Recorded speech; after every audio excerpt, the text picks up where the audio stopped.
नमस्कार विद्यार्थी मित्रांनो, आपल्या सर्वांचं स्वागत आहे ज्ञानमुद्रा अकॅडमीच्या ऑफिशियल यूट्यूब चॅनलमध्ये.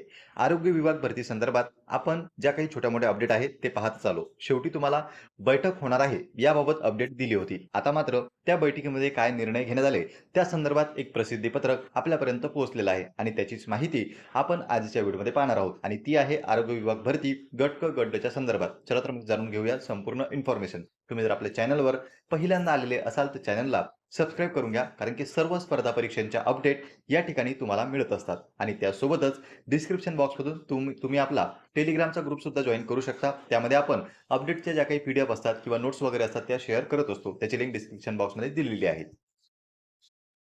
व्हिडिओकडे जाण्याच्या पूर्वी पहा विद्यार्थी मित्रांनो, जर तुम्ही अपकमिंग आरोग्य विभाग भरतीची तयारी करत असाल तर त्यासाठी उपयुक्त असणारं पुस्तक आता महाराष्ट्रात सर्वत्र उपलब्ध झालेलं आहे. ते म्हणजे smart study publication Vitthal Rautwar सरांचं नवीन पॅटर्ननुसार असलेलं आरोग्य विभाग 184 प्रश्नपत्रिका संच. यामध्ये 2023 ते 12 पर्यंतच्या सर्व प्रश्नपत्रिकांचा समावेश असून एकूण 16,000पेक्षा जास्त प्रश्न समाविष्ट केलेले आहेत. तर नक्कीच तुम्हाला अपकमिंग एक्झामसाठी या पुस्तकाचा फायदा होऊ शकतो. जवळच्या कोणत्याही बुक स्टॉलवर जाऊन स्मार्ट स्टडी पब्लिकेशनचं हे बुक तुम्ही खरेदी करू शकता आणि या पुस्तकाविषयी जर तुम्हाला अधिक माहिती हवी असेल तर दिलेल्या नंबरवर सुद्धा तुम्ही कॉल करू शकता. आता जाऊया आपण आपल्या आजच्या व्हिडिओकडे. तर पहा विद्यार्थी मित्रांनो, या ठिकाणी आता आपण थेट नोटीसवर आलेलो आहोत. नोटीसमध्ये अगोदर दिनांक पहा, 21 ऑगस्ट 2026 रोजी ही काढण्यात आलेली आहे आणि आरोग्य सेवा तात्काळ. प्रति म्हणजे कोणाप्रती काढण्यात आलेली आहे तर जिल्हा शल्य चिकित्सक सामान्य रुग्णालय सर्व, वैद्यकीय अधीक्षक आहेत प्रादेशिक मनोरुग्णालय नागपूर, त्यानंतर सहाय्यक संचालक आहेत नागपूर, त्यानंतर आहे जिल्हा हिवताप अधिकारी सर्व. म्हणजे या ठिकाणी जवळपास इतक्या प्रती ही नोटीस काढण्यात आलेली आहे. यामध्ये विषय तुम्ही पाहू शकता. पदभरतीच्या अनुषंगाने बिंदू नामावली अद्ययावत करण्याच्या बाबतीत माननीय संचालक आरोग्य सेवा आयुक्तालय पुणे यांनी दिनांक 20 ऑगस्ट 2026 रोजी व्हीसी द्वारे आयोजित सभेमध्ये दिलेले निर्देश. अगोदरच तुम्हाला सांगितलं होतं की 20 तारखेला बैठक आहे आणि त्या बैठकीची जी काही इन्फॉर्मेशन आहे ती सुद्धा आपण आपल्या ग्रुपमध्ये टाकली होती आणि यामध्ये त्यांनी काय घेतलं तर माननीय संचालक आरोग्य सेवा आयुक्तालय पुणे यांनी दिनांक 20 ऑगस्ट 2026 रोजी गट क गट भरती प्रक्रियेच्या अनुषंगाने व्ही द्वारे आढावा सभा घेण्यात आलेली असून सदर सभेमध्ये सर्व पदांची बिंदू नामावल्या तात्काळ अद्ययावत करण्याच्या बाबत निर्देश देण्यात आलेले आहेत. आणि त्यासोबतच काय तरी माननीय संचालक महोदयांनी दिलेल्या सूचनेनुसार आपल्या स्तरावरील वर्ग 3 वर्ग 4 म्हणजे ग्रुप सी आणि ग्रुप डी च्या बिंदू नामावल्या तात्काळ अद्ययावत करून मागासवर्गीय कक्षेकडून प्रमाणित करण्यात आवश्यक ती कार्यवाही सरावून करावी. या उपर बिंदू नामावली अद्ययावत करून तपासणी न झाल्यास व त्यामुळे भरतीमध्ये प्रक्रियेमध्ये विलंब झाल्यास आपणास जबाबदार धरण्यात येईल याची सर्वांनी नोंद घ्यावी. तर पहा विद्यार्थी मित्रांनो, या ठिकाणी सुरुवातीला तुम्हाला सांगितलं होतं की ही जी बैठक होत आहे ती आपल्या भरतीबाबतच आहे आणि भरतीमध्ये काय आदेश देण्यात आले तर लवकरात लवकर बिंदू नामावली तयार करा. बिंदू नामावली अद्ययावत करा म्हणजे काय तर नेमकं या ठिकाणी सांगितलेलं आहे की कोणत्या पदाच्या किती जागा आहेत, नंतर त्याची विभागणी कशी राहील आणि सोबतच त्यांनी काय सांगितलेलं आहे की मागासवर्गीय कक्षेकडून प्रमाणित करण्यात यावी. म्हणजे काय आरक्षणानुसार तुमच्या जागा वगैरे किती राहतील, एकंदरीतच काय हे जागा संदर्भात आहे. यामध्ये 3 कॉलम तर आपले आहेच की मंजूर जागा किती, भरलेले पदं किती, रिक्त पदे किती, पण त्यासोबतच जी काही रिक्त पदे आहेत त्या रिक्त पदांमधून किती पदांची जाहिरात काढायची याचं डिसिजन शासनाला घ्यावं लागतं. आणि जाहिरात फक्त काढून चालते का तर नाही, जाहिरातीमध्ये जे काही आरक्षण आहे आणि त्यातही समांतर आरक्षण आहे त्यानुसार पदांची विभागणी करावी लागते. त्यामुळे कोणत्या कॅटेगरीच्या किती जागा आहेत, कोणत्या पदाच्या किती जागा आहेत आणि कोणत्या ठिकाणी किती जागा आहेत या सर्व गोष्टी पाहणं गरजेचं राहतं आणि त्याबाबतच इथे निर्देश देण्यात आलेले आहे की लवकरात लवकर जी काही आपली बिंदू नामावली आहे ती अद्ययावत करण्यात यावी असे आदेश या ठिकाणी पारित झालेले आपल्याला दिसतात. तरी विद्यार्थी विचारतात की भरतीला किती वेळ लागू शकतो तर पहा विद्यार्थी मित्रांनो, अजून यावरून काय स्पष्ट होते की आपली बिंदू नामावलीच तयार झालेली नाही. हा विषय जो होता किंवा ही जी बैठक होती यामध्ये बिंदू नामावली अद्ययावत करण्याचे आदेश देण्यात आलेले आहेत. मग अगोदर बिंदू नामावली अद्ययावत होईल, नंतर इथे पाहता तुम्ही किती मागासवर्गीय कक्षाकडून प्रमाणित करण्यात येणार आहे आणि त्यानंतर मग शासन डिसिजन घेईल की किती जागांची भरती आपल्याला काढायची आहे. भरती काढल्याच्या नंतर ऑफिशियल GR प्रसिद्ध होईल आणि त्यानंतर दिसणार आहे तुम्हाला जाहिरात. तर साधारणतः अजून 3 ते 4 महिन्याचा कालावधी याला लागू शकतो. हा एक अंदाज आहे. जर त्यांनी फास्ट प्रोसेस राबवली तर 1 ते 1.5 महिन्यामध्ये ही जाहिरात येण्याची शक्यता आहे. पण शक्यतोवर जर आपण सर्वसाधारण वेळ पाहिला तर 3 महिने अजून तुमच्या भरतीला लागू शकतात. म्हणून तुम्ही जर अपकमिंग आरोग्य विभाग भरतीची तयारी करत असाल तर त्यासाठी कोणती पदाची तयारी करताय, त्या पदाचा जो काही सिलेबस आहे किंवा त्या पदाचा जो काही अभ्यासक्रम आहे, काही जणांनी कमेंट केली की अभ्यासक्रम जो आहे तो आता टेक्निकलमध्ये डिवाइड झालेला आहे.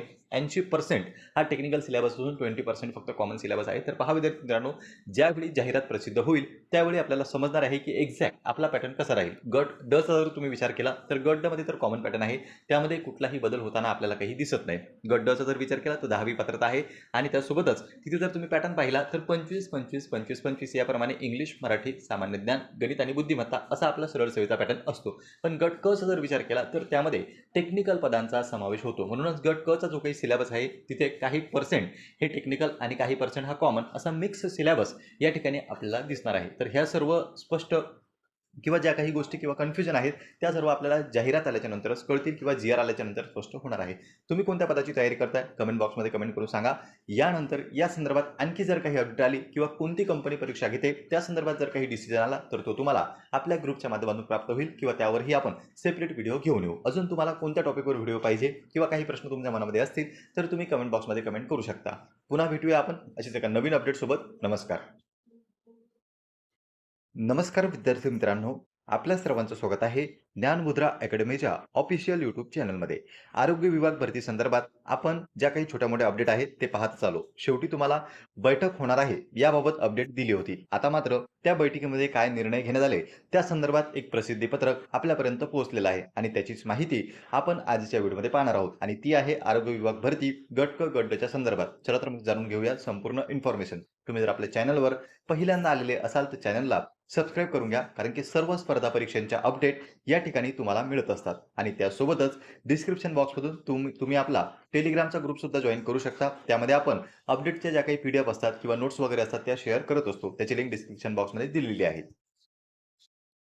व्हिडिओकडे जाण्याच्या पूर्वी पहा विद्यार्थी मित्रांनो, जर तुम्ही अपकमिंग आरोग्य विभाग भरतीची तयारी करत असाल तर त्यासाठी उपयुक्त असणारं पुस्तक आता महाराष्ट्रात सर्वत्र उपलब्ध झालेलं आहे. ते म्हणजे smart study publication Vitthal Rautwar सरांचं नवीन पॅटर्ननुसार असलेलं आरोग्य विभाग 184 प्रश्नपत्रिका संच.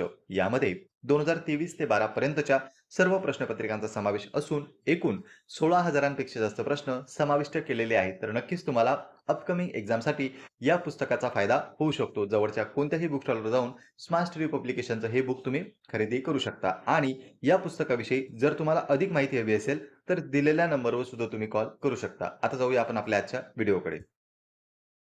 तर पहा विद्यार्थी मित्रांनो, या ठिकाणी आता आपण थेट नोटीसवर आलेलो आहोत. नोटीसमध्ये अगोदर दिनांक पहा, 21 ऑगस्ट 2026 रोजी ही काढण्यात आलेली आहे आणि आरोग्य सेवा तात्काळ प्रति म्हणजे कोणाप्रती काढण्यात आलेली आहे तर जिल्हा शल्य चिकित्सक सामान्य रुग्णालय सर्व, वैद्यकीय अधीक्षक आहेत प्रादेशिक मनोरुग्णालय नागपूर, त्यानंतर सहाय्यक संचालक आहेत नागपूर, त्यानंतर आहे जिल्हा हिवताप अधिकारी सर्व. म्हणजे या ठिकाणी जवळपास इतक्या प्रती ही नोटीस काढण्यात आलेली आहे. यामध्ये विषय तुम्ही पाहू शकता.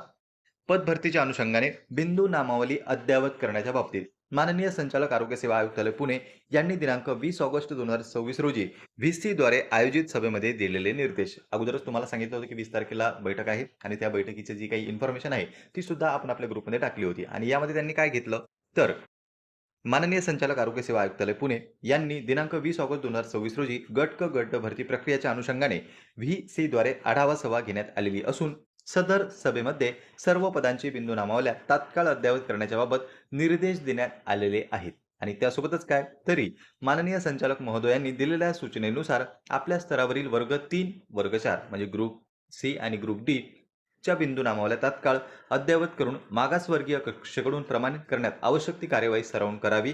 या उपर बिंदू नामावली अद्ययावत करून तपासणी न झाल्यास व त्यामुळे भरतीमध्ये प्रक्रियेमध्ये विलंब झाल्यास आपणास जबाबदार धरण्यात येईल याची सर्वांनी नोंद घ्यावी. तर पहा विद्यार्थी मित्रांनो, या ठिकाणी सुरुवातीला तुम्हाला सांगितलं होतं की ही जी बैठक होत आहे ती आपल्या भरतीबाबतच आहे आणि भरतीमध्ये काय आदेश देण्यात आले तर लवकरात लवकर बिंदू नामावली तयार करा. बिंदू नामावली अद्ययावत करा म्हणजे काय तर नेमकं या ठिकाणी सांगितलेलं आहे की कोणत्या पदाच्या किती जागा आहेत, नंतर त्याची विभागणी कशी राहील आणि सोबतच त्यांनी काय सांगितलेलं आहे की मागासवर्गीय कक्षेकडून प्रमाणित करण्यात यावी. म्हणजे काय आरक्षणानुसार तुमच्या जागा वगैरे किती राहतील, एकंदरीतच काय हे जागा संदर्भात आहे.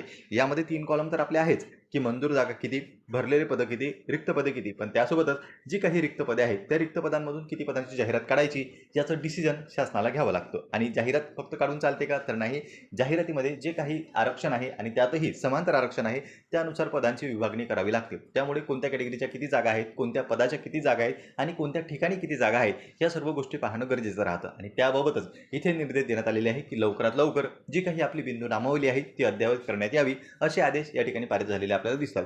तरी विद्यार्थी विचारतात की भरतीला किती वेळ लागू शकतो. तर पहा विद्यार्थी मित्रांनो, अजून यावरून काय स्पष्ट होते की आपली बिंदू नामावलीच तयार झालेली नाही. हा विषय जो होता किंवा ही जी बैठक होती, यामध्ये बिंदू नामावली अद्ययावत करण्याचे आदेश देण्यात आलेले आहेत. मग अगोदर बिंदू नामावली अद्ययावत होईल, नंतर इथे पाहता तुम्ही किती मागासवर्गीय कक्षाकडून प्रमाणित करण्यात येणार आहे आणि त्यानंतर मग शासन डिसिजन घेईल की किती जागांची भरती आपल्याला काढायची आहे. भरती काढल्याच्या नंतर ऑफिशियल जी आर प्रसिद्ध होईल आणि त्यानंतर दिसणार आहे तुम्हाला जाहिरात. तर साधारणतः अजून 3 ते 4 महिन्याचा कालावधी याला लागू शकतो. हा एक अंदाज आहे. जर त्यांनी फास्ट प्रोसेस राबवली तर 1 ते 1.5 महिन्यामध्ये ही जाहिरात येण्याची शक्यता आहे. पण शक्यतोवर जर आपण सर्वसाधारण वेळ पाहिला तर 3 महिने अजून तुमच्या भरतीला लागू शकतात. म्हणून तुम्ही जर अपकमिंग आरोग्य विभाग भरतीची तयारी करत असाल तर त्यासाठी कोणती पदाची तयारी करताय, त्या पदाचा जो काही सिलेबस आहे किंवा त्या पदाचा जो काही अभ्यासक्रम आहे. काही जणांनी कमेंट केली की अभ्यासक्रम जो आहे तो आता टेक्निकलमध्ये डिवाइड झालेला आहे. 80% हा टेक्निकल सिलेबस असून 20% फक्त कॉमन सिलेबस आहे. तर पहा विद्यार्थी मित्रांनो, ज्यावेळी जाहिरात प्रसिद्ध होईल त्यावेळी आपल्याला समजणार आहे की एक्झॅक्ट आपला पॅटर्न कसा राहील. गट ड चा जर तुम्ही विचार केला तर गट ड मध्ये तर कॉमन पॅटर्न आहे, त्यामध्ये कुठलाही बदल होताना आपल्याला काही दिसत नाही.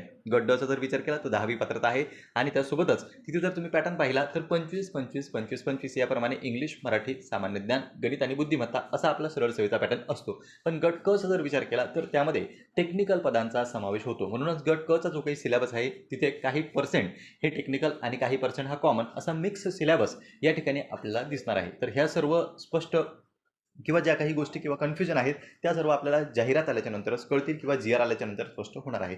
तुम्ही कोणत्या पदाची तयारी करताय कमेंट बॉक्समध्ये कमेंट करून सांगा.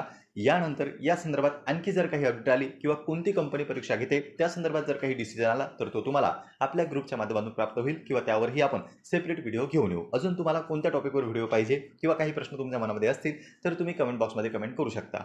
पुन्हा भेटूया आपण अशीच एका नवीन अपडेट सोबत. नमस्कार.